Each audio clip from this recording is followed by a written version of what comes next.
The crate was not supposed to make noise. Reed Calloway had been loading freight on gantry, 9 for 6 days, and not one crate had ever breathed. Cargo did not breathe.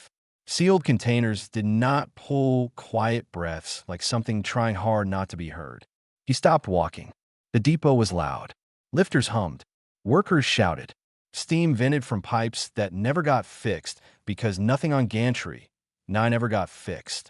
The kind of station where people passed through and did not ask questions about what else was passing through with them. Reed set down his load and looked at the crate. Standard black container. The label said industrial components, do not open without authorization. Ventilation slots lined the lower sides. Too small for cargo that did not need air. He stood there for a moment. A smarter man would have walked away. Reed knew this. He had been that man for a long time. He pulled out his plasma torch and cut the lock off anyway. The smell hit him first. Then he saw her. She was tall, even folded into that small space. Scaled skin the color of dark copper, and eyes that opened slowly when the light found them, amber irises adjusting with effort. Her wrists were bound with heavy cuffs connected by a short chain. Around her throat sat a black collar with a small red light that blinked every few seconds. Her clothes were torn. There was dried blood along her left forearm. She looked at Reed the way something looks at you when it has stopped expecting help and is simply trying to calculate the new threat. Reed said nothing. He reached in, put the plasma torch against the chain between her wrists, and burned through it in 4 seconds. She pulled her arms apart slowly, like she had forgotten they could move that way. "The collar," he said quietly. "Does it shock you if you speak?" Her voice came out rough and low. "If I raise it, keep it low then." He worked the torch carefully against the collar's lock, burning only what needed burning. It split. He caught it before it fell and set it down without a sound. "Can you stand?" he asked. She could. Barely. She gripped the side of the crate and pulled herself upright and stood at her full height, which was nearly a head taller than Reed. She looked around the depot with the careful, measuring eyes of someone mapping exits. "You do not know what you have done," she said. "I know what I saw," Reed said. "Can you walk?" She took one step, then another. "Yes." "Then walk with me. My friend has a ship. Bay 14. We need to move before the shift rotation." She looked at him for a long second. "Why?" Reed thought about it honestly. Then he said, "Because I heard you breathing." They moved through the depot side by side.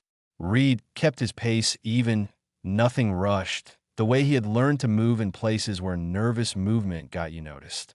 She matched him step for step without being told to. Whatever she had been before this, she had known how to move through dangerous places. They were 30 meters from the bay door when Warden Dross came around the corner. Reed had seen Dross around the station. Big man, gray at the temples, with the flat eyes of someone who had decided a long time ago that other people's pain was simply a cost of doing business. He had 2 Vethguard with him, both armed, both already looking at the woman beside Reed. Dross stopped. He looked at the missing collar. Then he looked at Reed. "That," Dross said in a very calm voice, "is compact property." "She's a person," Reed said. "That is a legal matter, not a moral one." Dross nodded to his guards. "Step aside, worker. This is not your business, and you do not want it to be." Reed did not step aside. What happened next was not elegant.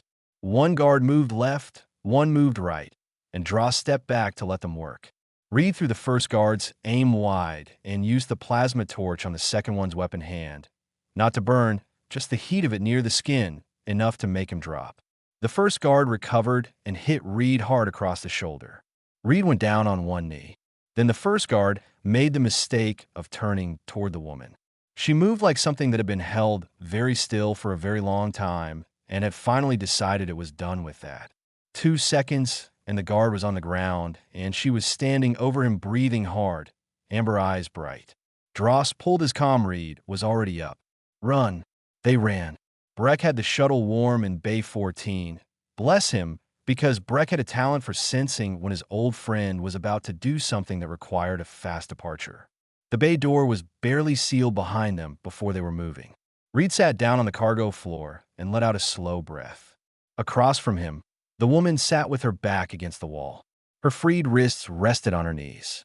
She watched him with those amber eyes that gave nothing away yet. He reached into his kit, and pulled out a water flask. He held it out without looking directly at her. A moment passed. She took it. Neither of them spoke. Outside, gantry, 9 fell away behind the ship. The stars were very quiet and very far. The fire was small. Neither of them knew yet what it would become. Her name was Sova. She said it on the second day, when Reed brought her a plate of food and sat down on the opposite side of the cargo hold without making it a ceremony. No questions, no stating, just food and space and the quiet hum of the ship moving through the dark. She watched him eat for a while. Then she said, "Sova." Reed looked up. "Reed." She nodded once, like a door opening a crack, and went back to her food. By the third day, she was talking.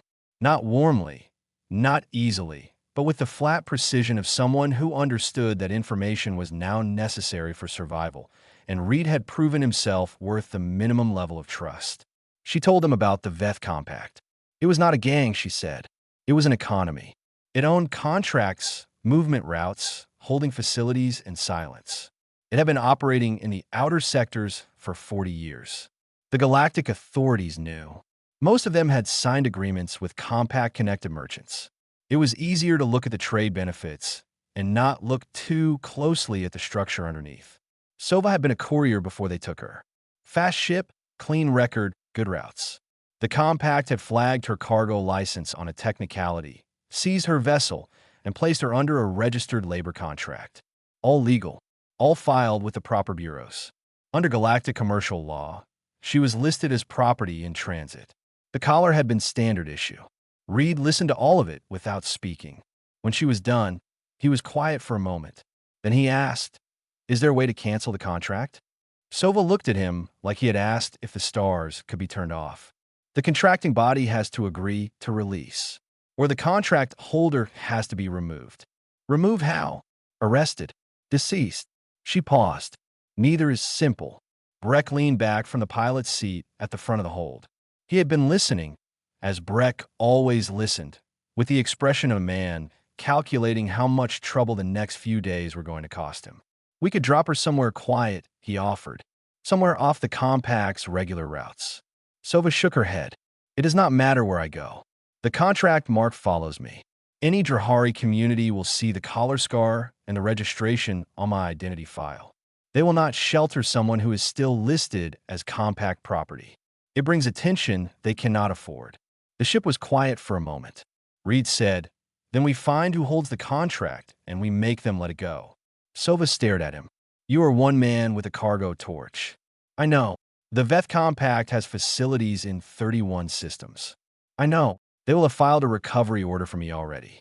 And an assault report against you." "I know that too." She was silent, studying him with those amber eyes that shifted color when she was thinking hard. Right now, they had gone a shade darker, somewhere between suspicion and something she did not have a word for yet. "Why?" she asked.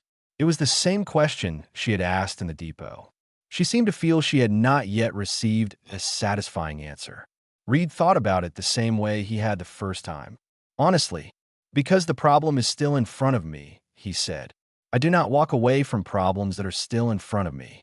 On the station Halvern's Drift, where Breck put down for fuel and supplies, they discovered just how official the problem had become. The warrant notification came through on the public registry. Reed Calloway wanted for theft of registered compact property and assault on compact personnel. Sova's registration status had been updated to escaped asset, priority recovery. Accompanying it was a quiet communication from the Galactic Oversight Bureau. Director Naali requesting that Reed present himself for detainment for processing. Not arrest, the message was careful to say.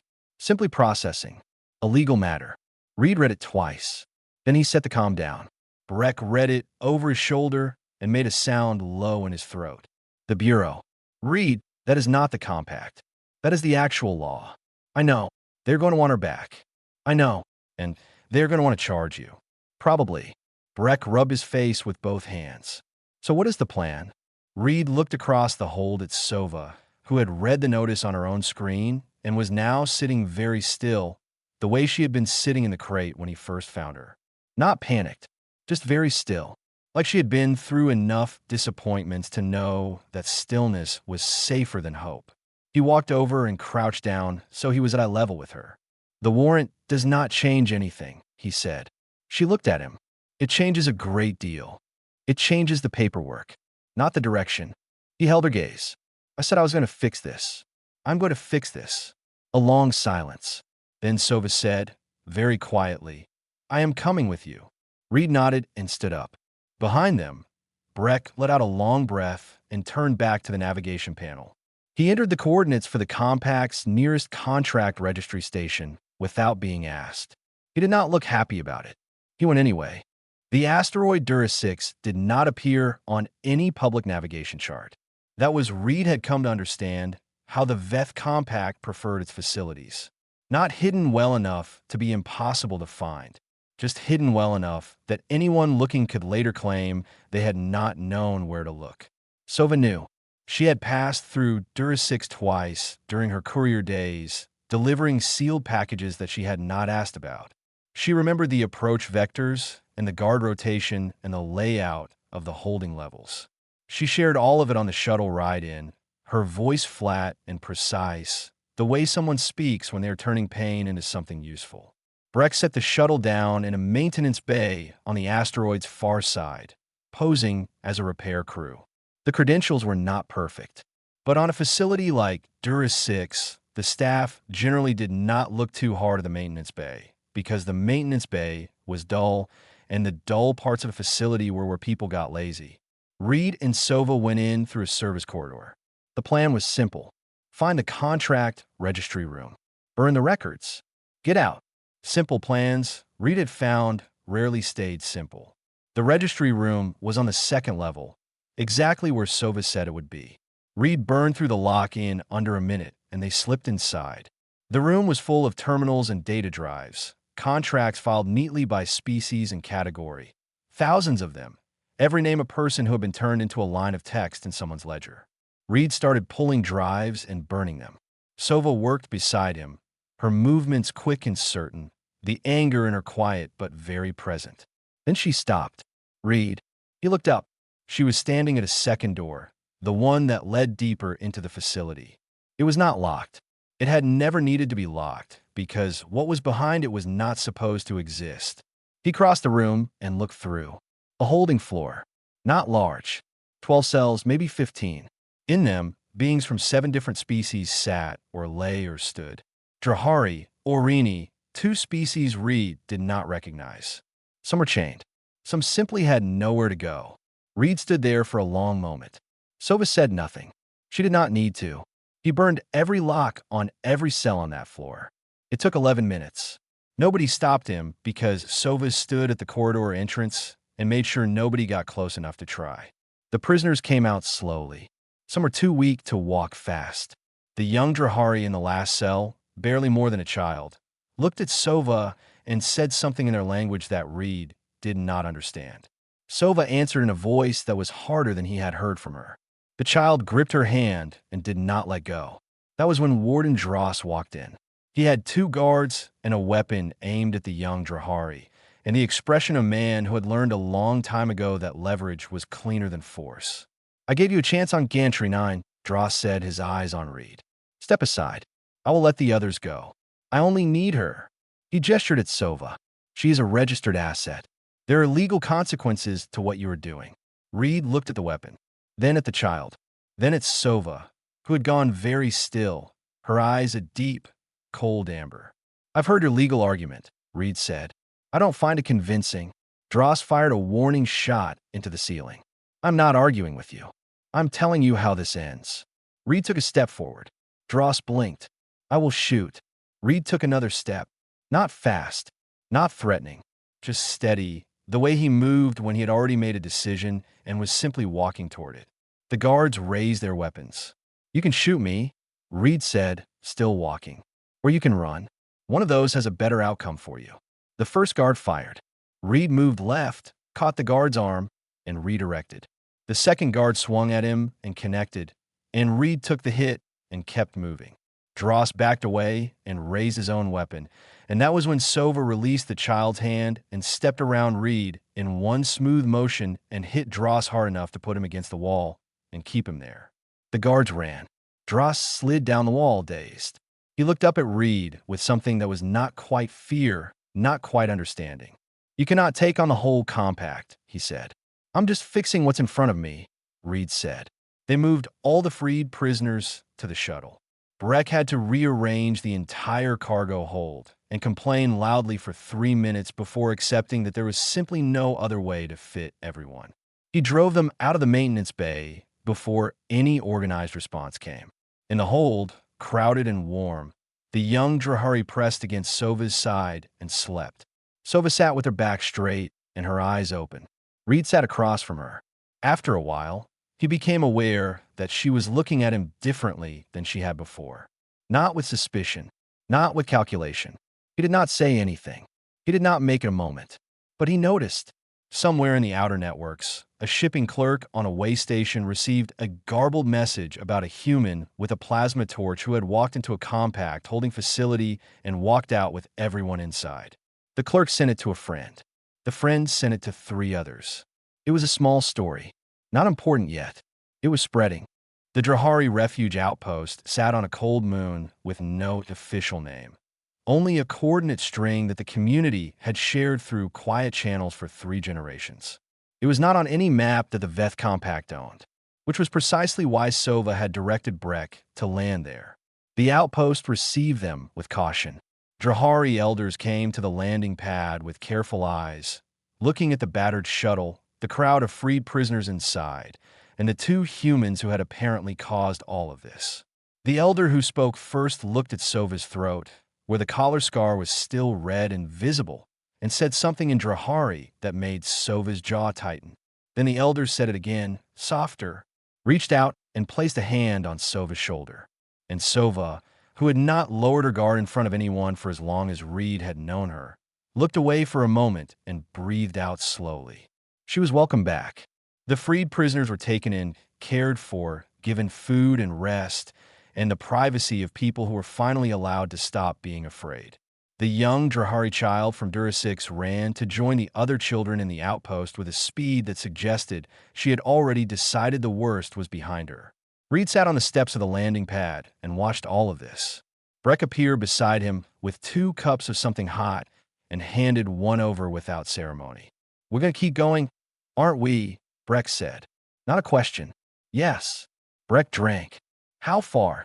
Reed did not answer right away because he did not fully know yet. He was a man who worked in front of him, not ahead of him. But the compact was large, and what he had done at Durasix had not finished anything. It had only begun something. Sova sat down on his other side. She had washed and changed, and the stiffness in her had settled into something quieter. Not soft, just less like a weapon waiting to be swung. "The outpost elders want to speak with you," she said. "What about you?" She paused. "There's stories already. 2 way stations have passed along accounts of Durasix. The fringe networks talk fast when something unusual happens." She looked at him. "They're saying a human burned down a compact facility and walked out with everyone inside." Reed made a sound that was not quite a laugh. "That is not exactly how it went. It is how it sounds, and how it sounds is what travels."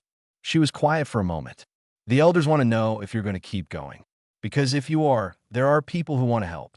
Not soldiers, guides, people who know where other facilities are, people who have been trying to find a way to act and have not had one until now."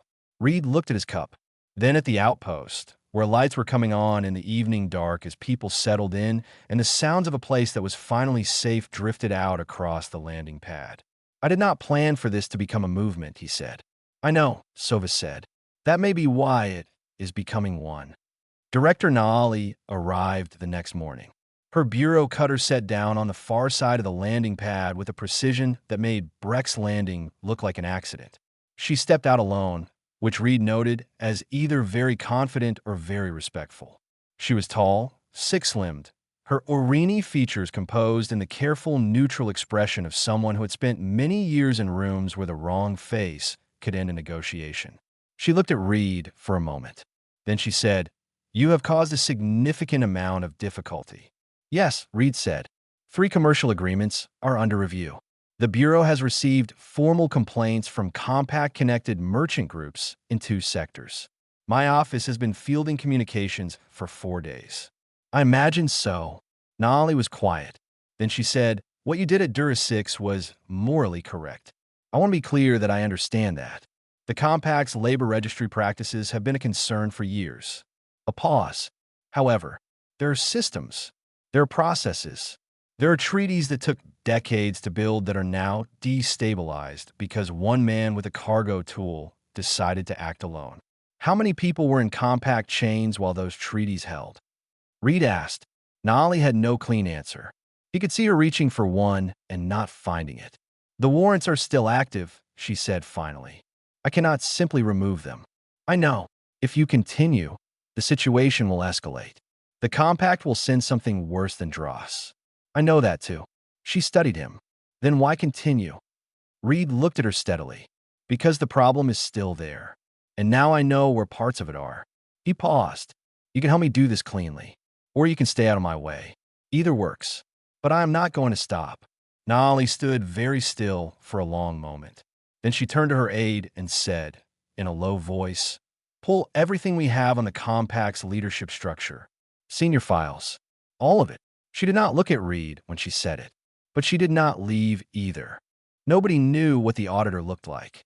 That was, apparently, the point. The Veth Compact's internal enforcer did not have a face in any registry, a name in any file, or a ship on any public log. What the Compact's leadership had decided, after Dura 6 and the growing noise on the fringe networks, was that a warrant and a warden were no longer enough. They needed someone who solved problems without leaving records. The first sign of trouble was when Breck's navigation panel started reading a ghost signature. A ship running almost cold, almost dark, pacing them through the jump lane at a distance just outside normal sensor range. Breck said, Reed. Reed was already on his feet. The attack came fast. A docking clamp hit the shuttle's aft section like a hammer, magnetic and brutal, and the second the connection was solid, the auditor's crew began cutting through the hull. They were efficient. They had done this before. What they had not done before was Reed. He moved through the shuttle in the dark with the plasma torch in hand and the particular calm of a man who had spent years working in volatile environments where panic was the thing most likely to kill you. When the hull section came loose and the first of them dropped in, Reed was already there. The fight was the worst he had ever been in. There were 4 of them, armored, fast, and trained for close work. Reed was one person with a torch and the advantage of knowing every corner of a ship he had lived in for weeks. He used the tight corridors. He used the dark. He took hits that he would feel for a month and kept moving. Breck in the cockpit took a glancing blow to the head from a thrown piece of equipment and went down hard. The shuttle began to drift. Sova came out of the cargo hold with a length of broken restraint cable and did things with it that Reed could not entirely follow in the dark. 2 of the 4 went down. The third retreated to the breach point. The fourth, the largest, got hold of Reed and slammed him against the wall hard enough to crack the panel behind his shoulder. Reed drove the torch into the joint of the armored suit at close range. Not a blade, just heat, focused, insistent, until the suit began to give and the person inside decided that losing was better than burning. The fourth one followed the third out through the breach. Reed sealed the breach with emergency foam and sat down on the floor. Sova crouched beside Breck and checked his head. He is breathing. He needs medical care. I know. Reed pressed his hand against his own side where something felt wrong. He breathed carefully. The auditor. Was that the auditor or just a team? That was a team. The auditor directs. Does not engage directly. She looked at him. There was blood on her forearm, but her eyes were steady. Reed, we need to think about what we are doing. We need to get to the ledger. Sova went very still. You know about the ledger. Nolly gave me files. The Compact's mobile operations hub. The place where the real contracts are kept. Not just labor contracts. Financial records. Names of every official, every merchant, every bureau employee who took something from the Compact and signed something in return. Reed met her eyes. Burning one facility frees the people inside it. Burning the ledger burns the whole machine. Sova was quiet for a long time. Outside the damaged shuttle, in the dark of the jump lane, Naali's bureau cutter appeared on the scanner. It had been following them at distance, and now it moved in close and extended a tow line without being asked. Naali's voice came over the comm, dry and precise. Your hull is compromised. Accept the tow. Breck was transferred to the cutter's medical bay. Reed's ribs, cracked but not broken, were wrapped by the cutter's medic while Reed sat still and did not complain, which the medic seemed to find unusual. Naali stood in the doorway. The ledger is in the atmosphere of Vascorin, a gas giant in the outer Dura system. It moves position every 48 hours. Reed looked at her. You know where it is. I know where it will be in 16 hours. She paused. The Bureau cannot officially act on this. The treaties are too complicated. If a Bureau ship attacks a legally registered compact operations platform, it triggers 3 different arbitration clauses.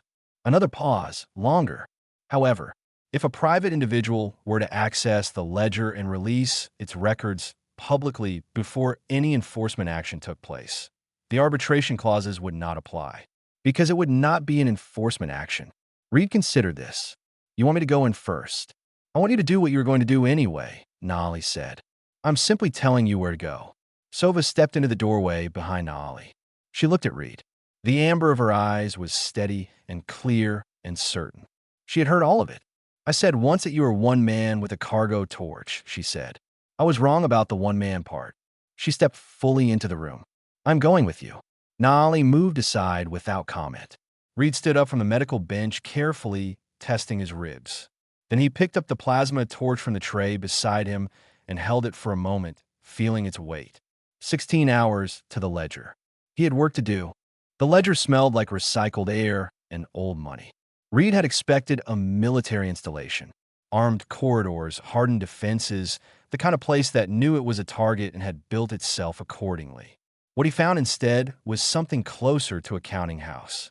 Clean floors, soft lighting, staff who moved quickly and looked very afraid the moment he and Sova came through the service access point, which was exactly what Naali's file said would be there. People who ran systems like the Compact did not build fortresses. They built normalcy. They made the work of cruelty look like administration, and administration did not need gun towers. It needed filing systems and people who were good at not asking questions. Those people ran when Reed walked in with a plasma torch. The contract vault was on the 3rd level, behind a door that was meant to look like a wall. Reed had the access frequency from Naali's files. He burned through the lock in 40 seconds and stepped inside. The vault was large. Server towers ran from floor to ceiling on 3 walls. Drives. Physical drives, the old kind, because the Compact's leadership did not trust transmittable data for their most sensitive records. Labor contracts in the thousands. Financial transfer logs. Communication records between Compact leadership and outer officials who had received payments in exchange for keeping certain investigations quiet. Names, amounts, dates. A complete map of everyone who had made the Compact possible by taking its money and doing nothing. Reed stood in the middle of it and looked at the scope of what he was holding. Sova stood beside him. She said nothing. She understood, he thought, that this was a moment that required silence.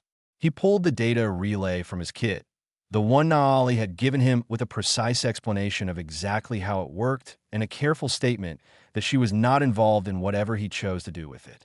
He connected it to the central server. The relay began transmitting.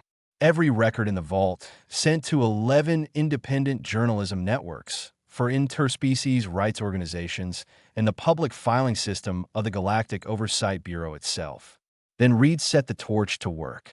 He was thorough. He had learned, in the volcanic mines of his youth, that a fire left half-finished was more dangerous than one never started. He burned every drive, every server, every physical file until the vault was nothing but clean ash and hot metal. The ledger shook around them as automated damage responses triggered throughout the station. Somewhere above, Naali's cutter had moved in close.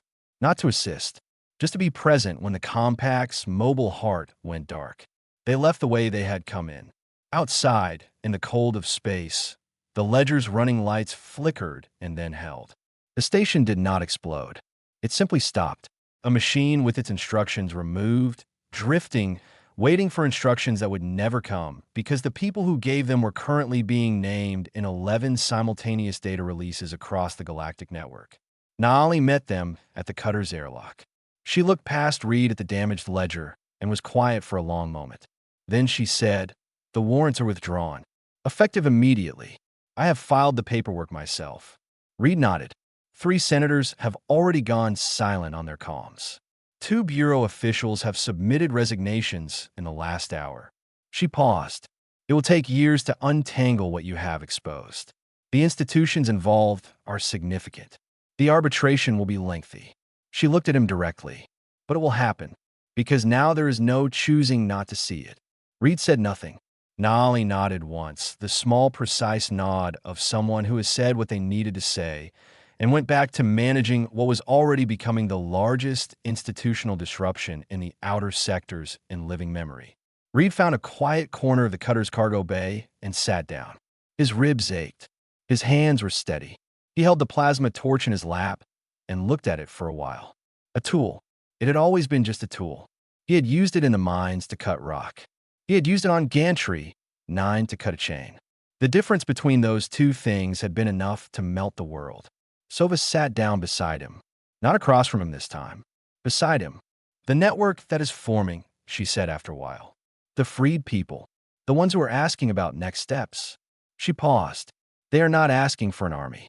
They are asking for a direction. Something to move toward. I know. They are asking if you will be the center of it." Reed thought about it. He thought about being a symbol.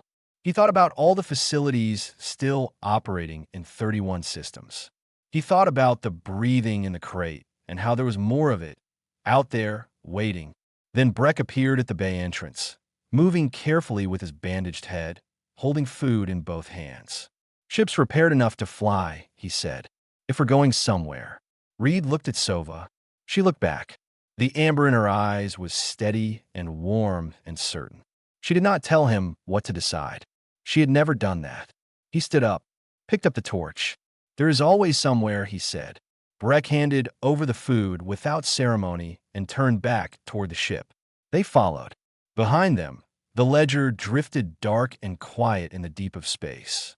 And across 11 networks, simultaneously, a galaxy that had chosen not to look was finally reading what it had refused to see. The fire had started with a sound in a box. It had not gone out.